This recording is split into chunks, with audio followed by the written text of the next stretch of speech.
Hey there, history buffs. Today, let's dive into the fascinating yet chilling story of the Third Plague Pandemic of 1855. Buckle up, because this one's a wild ride through time and disease. So, what was the Third Plague Pandemic?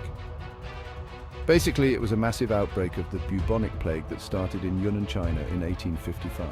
The Bubonic plague, for those of you who might not know, is caused by the bacterium Yersinia pestis.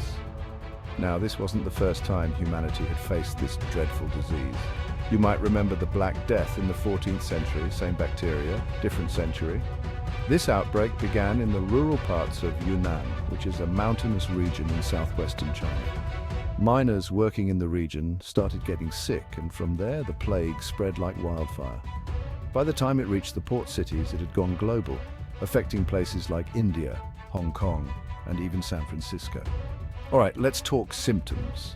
If you caught the bubonic plague, you'd know it. High fever, chills, headaches, and those infamous swollen lymph nodes, known as buboes.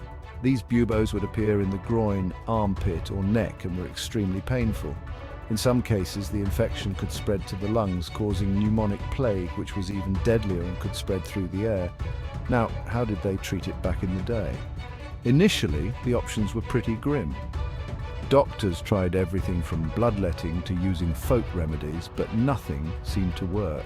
It wasn't until the late 19th century that scientists like Alexander Yersin identified the bacterium responsible for the plague. With this discovery, they developed more effective treatments, including the use of antibiotics in the 20th century. But before antibiotics, the best defense was quarantine. Entire cities would shut down to prevent the spread of the disease. Hong Kong, for example, established strict quarantine measures, and eventually they were able to control the outbreak.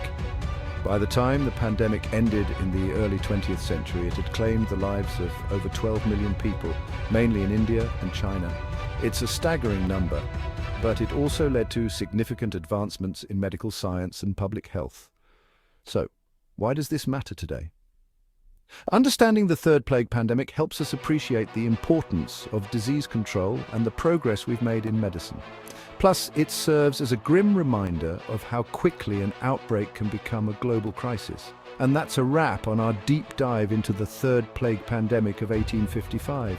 If you enjoyed this journey through history, make sure to hit that like button and subscribe for more fascinating tales from the past. Until next time, stay curious.